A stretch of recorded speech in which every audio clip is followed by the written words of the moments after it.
दोस्तों इस वीडियो में हम बात करेंगे पीएलसी अल्टीमा के बारे में। पीएलसी अल्टीमा के बारे में देखिए मैं काफ़ी देर पहले से आपको अपडेट कर रहा हूँ कि इसका कोई प्रोजेक्ट इतना स्ट्रांग नहीं है कि इसका जो प्राइस है वो $1,00,000 के ऊपर जाए। फिर भी जो इसका ऑल टाइम हाई है वो आपको $1,00,000 के ऊपर देखने को मिला था, जबकि बिटकॉइन का ऑल टाइम हाई यहाँ $70,000 ही है। तो इसका जो प्राइस है वो बिटकॉइन को भी क्रॉस ओवर कर गया था। अब अगर इसके हम प्रोजेक्ट की बात करें, क्योंकि अगर यहाँ प्रोजेक्ट दमदार होगा तभी तो इतना प्राइस यहाँ राइज कर रहा है। तो अगर इनके प्रोजेक्ट में हम देखें तो इनका सिर्फ एक डिसेंट्रलाइज्ड वॉलेट आपको देखने को मिलता है। तो होपफुली अगर आपका एक्सपीरियंस होगा क्रिप्टो के फील्ड में तो आपको पता होगा एक डिसेंट्रलाइज्ड वॉलेट इतना प्राइस को राइज नहीं कर सकता। अगर यहाँ पे डिसेंट्रलाइज्ड वॉलेट के टोकन इतने ज्यादा पंप होने लगे तो सबसे पहले आपको ट्रस्ट वॉलेट का जो टोकन है वो आपको 1.5 लाख के रेंज में देखने को मिलेगा। तो अभी आप देख सकते हैं जो ट्रस्ट वॉलेट का टोकन है अभी भी लीस्ट प्राइस में है। तो इसका मतलब जो आप यहाँ पे पंप देख रहे हैं वो फेक पंप है। इस टाइप के प्रोजेक्ट से आपको दूरी बना के रखना चाहिए। अब देखिए यहाँ पे आपको लेयर बाय लेयर यहाँ स्कैम देखने को मिलता है। पहले क्या करते हैं, ये छोटे छोटे एक्सचेंज पे इसकी लिस्टिंग करते हैं, उसके बाद वहाँ 1 महीना 1.5 महीना ट्रेडिंग होती है। आपको वहाँ पे सेल ऑर्डर लगाने का परमिशन नहीं होता, मतलब आप यहाँ अपनी बाइंग कर सकते हैं, सेलिंग नहीं कर सकते। और ये जैसे आपको देखा था आपने कि पिरामिड स्कीम था, आज जितने यूजर यहाँ पे जोड़ते जाएंगे उनका आपको कुछ कमीशन मिलता जाएगा। जैसे यहाँ पे कुछ टाइम पहले आपने देखा माइनिंग में सेम मिलता था, वैसे ही अपने कमीशन के लिए यहाँ पे बहुत सारे लोग लोगों के साथ स्कैम कर रहे हैं। मतलब अगर मेरा यहाँ पे लॉस हो गया है तो मैं 10 लोगों को और फंसा दूंगा जिससे मेरा प्रॉफिट हो जाएगा। तो यहाँ देखिए अभी तक जो पीएलसी अल्टीमा में यही कुछ आपको देखने को मिलता था। अब इसकी जो लिस्टिंग थी, पहले आप लोगों ने देखा कि एल बैंक पे इसका जो विड्रॉल था वो क्लोज हो गया, जबकि मेन एक्सचेंज ही इनका एल बैंक था। उसके बाद इसकी लिस्टिंग हुई यहाँ कॉइन्सबिट पे। कॉइन्सबिट पे आप यहाँ पे बाइंग कर सकते थे और वहाँ पे सेलिंग का आपको परमिशन नहीं था। अब क्या हो गया है कि अगर आप यहाँ सेल करना चाहते हैं तो आपको यहाँ टाइम इंटरवल मिलेगा, मतलब आप एक लिमिटेड टाइम के अंदर ही अपने कॉइन्स को यहाँ सेल कर पाएंगे। बाय आप जब मर्जी कर सकते हैं।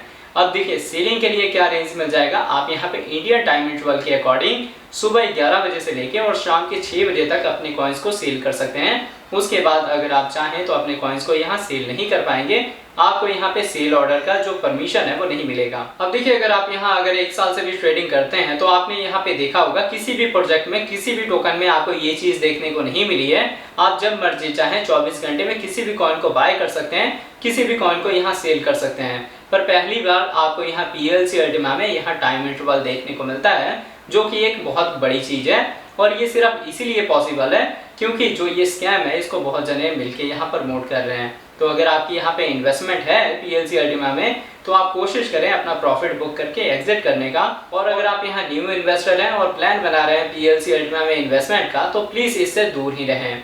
अब देखिए यहाँ पे अगर हम बात करें इसकी कम्युनिटी की, क्योंकि पीएलसी अल्टीमा में जिन्होंने यहाँ पे इन्वेस्टमेंट करी हुई है आपको यहाँ पे बहुत सारे वेबिनार देखने को मिल जाएंगे। वेबिनार आप अटेंड करें और वेबिनार में जम के ये लोग झूठ बोलते हैं, जबकि प्रोजेक्ट अगर एक भी इनका दमदार होता तो इसकी जो लिस्टिंग है वो स्ट्रॉन्ग प्लेटफॉर्म पे होती। अब देखिए अगर हम यहाँ बात करें इनके वेबिनार का, तो जो वेबिनार इनका हुआ था 13 जुलाई को, उसमें कुछ क्वेश्चन पूछे गए थे जो इंडियन रिप्रेजेंटेड एजेंट था उससे, पर एक भी क्वेश्चन का वो जवाब नहीं दे पाया क्योंकि उसके पास इसका जो आंसर था ही नहीं। और उस बंदे ने ये एक्सपेक्ट भी नहीं किया था कि ऐसे क्वेश्चन कोई बंदा पूछ सकता है, क्योंकि यहाँ पे देखिए जितने भी पीएलसी अल्टीमा के यहाँ इन्वेस्टर हैं उनको इतना भी हक नहीं है कि वो अपने पैसे के बारे में पूछ सकें। तो यहाँ पे अगर आप क्वेश्चन राइज करेंगे तभी आपको यहाँ आंसर मिलेगा। अब देखिए अगर हम यहाँ बात करें उस बंदे के क्वेश्चन का, तो उसका क्वेश्चन क्या था।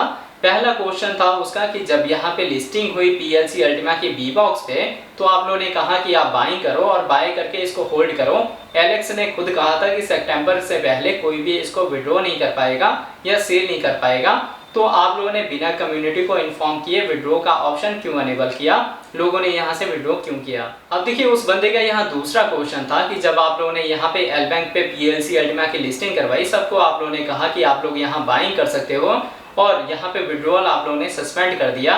एलेक्स ने खुद कहा था कि आप यहाँ सितंबर से पहले विड्रॉ नहीं कर सकते, अगर आप उससे पहले विड्रॉ करेंगे तो जितने भी यहाँ पे पीएलसी अल्टीमा के आपके कॉइन्स है वो परमानेंटली यहाँ खत्म हो जाएंगे। तो इसलिए देखिए कोई भी यहाँ पे विड्रॉ नहीं कर सकता। तो बिना आप लोगों ने कम्युनिटी को बताए क्यों यहाँ पे विड्रॉल अनेबल किया और कैसे लोग यहाँ पे अपने फंड को विड्रॉ कर रहे हैं। अगर आप लोगों ने कोई भी ऐसी एक्टिविटी करनी होती या आपने वहाँ पे विड्रॉल को अनेबल करना होता तो सबसे पहले आप लोगों को यहाँ कम्युनिटी को इन्फॉर्म करना चाहिए था और जो भी यहाँ कम्युनिटी के अकॉर्डिंग डिसीजन निकलता उसके अकॉर्डिंग आप यहाँ चल सकते थे, क्योंकि कम्युनिटी आपकी ही बातों को फॉलो कर रहा है। आप लोगों ने ही कहा कि विड्रॉल नहीं करना और आप लोगों ने वहाँ पे विड्रॉ को सस्पेंड कर दिया, तो आपके अकॉर्डिंग ही आपके ऊपर ही डिपेंड चल रही थी कम्युनिटी, फिर आप लोगों ने ये चीज़ क्यों किया। इसके ऊपर भी देखिए जो एजेंट था उसने कोई भी यहाँ जवाब नहीं दिया। तीसरा क्वेश्चन यहाँ पे था कि जो भी यहाँ पे एजेंट रिप्रेजेंट करता है इंडिया को, जो यहाँ एलेक्स की जगह पे बैठता है, वो कोई भी यहाँ कम्युनिटी से रिलेटेड क्वेश्चन क्यों नहीं पूछता, क्यों नहीं वो कोई भी कम्युनिटी का जो भी यहाँ इशू होता है उसके बारे में बात करता है। वो सिर्फ वाह ही करता है प्रोजेक्ट का कि ऐसे कर लो ये हो जाएगा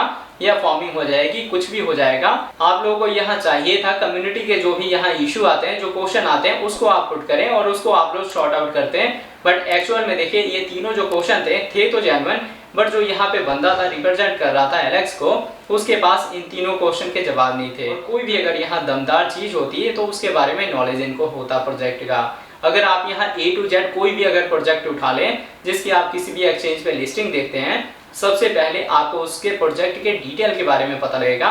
और यहाँ पे किसी भी प्रोजेक्ट में मैंने अभी तक नहीं देखा कि वेबिनार होता हो। पहला ये प्रोजेक्ट है PLC अल्टीमा जिसमें आपको यहाँ वेबिनार देखने को मिलता है। अब यहाँ देखिए सबसे बड़ी चीज मैं आपको दिखा देता हूँ। अगर अभी आप इसके मार्केट के करंट प्राइस की बात करेंगे तो आपको यहाँ कॉइन मार्केट कैप पे अलग देखने को मिलेगा, और अगर हम इसके कॉइनबिट पे जाते हैं तो प्राइस अलग होगा। अब देखिए आप स्क्रीन पे देख रहे होंगे, मैंने यहाँ पे कॉइनबिट का प्लेटफॉर्म ओपन किया है। यहाँ पे आप PLC अल्टीमा का USDT पेयर देख सकते हैं। अभी जो इसका करंट प्राइस है वो 10,740 के रेंज में आपको देखने को मिलता है। मतलब प्राइस यहाँ पे राइज किया है। यहाँ पे प्राइस फ्लक्चुएट होकर 6,000 तक चले गया था, उसके बाद से आपको यहाँ जो रिकवरी है देखने को मिल रहा है। बट अगर हम यहाँ ट्रेडिंग वॉल्यूम की बात करें तो यहाँ जो ट्रेडिंग वॉल्यूम है वो बहुत माइनर आपको देखने को मिलता है। मतलब 1 मिलियन तक यहाँ ट्रेडिंग वॉल्यूम आता है, और जो भी डाटा है यहाँ पे वो सब यहाँ पे सेल्फ रिपोर्टेड है, कोई भी डाटा यहाँ वेरीफाइड नहीं है। तो अगर ये जेन्युइन होते सबसे पहले आपको ये जो डाटा है वो वेरीफाइड मिलता। अब मैं आपको इसके साथ ही कॉइन मार्केट कैप का भी दिखा देता हूँ। आप देखिए कोई भी कॉइन में अपनी इन्वेस्टमेंट करते हैं, अगर आपको बिटकॉइन के बारे में कुछ देखना होता है तो आप यहाँ जाते हैं कॉइन मार्केट कैप पे। तो हम यहाँ PLC अल्टीमा को चेक करने के लिए कॉइन मार्केट कैप पे क्यों नहीं जा सकते।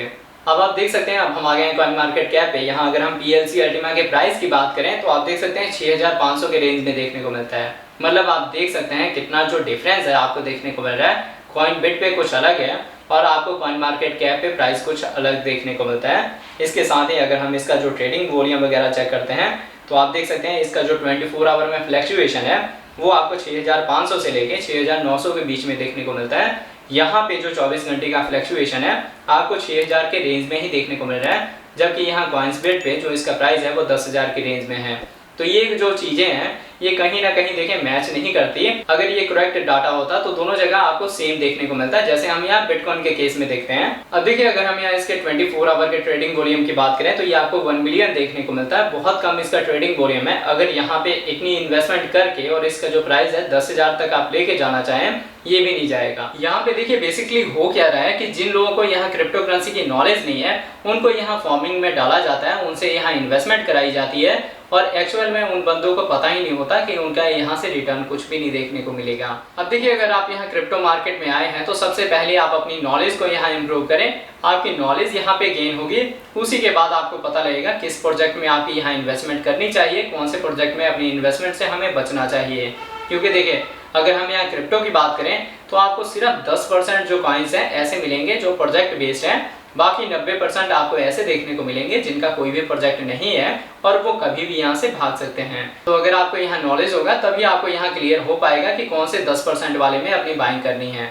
तो होप आपको ये वीडियो का अपडेट अच्छे से समझ आ गया होगा। हमारी वीडियोस अच्छे लगते हैं प्लीज वीडियोस को लाइक कीजिए, शेयर कीजिए अपने दोस्तों के साथ। मिलते हैं आपसे नई वीडियो के साथ, तब तक लिए जय हिंद जय भारत।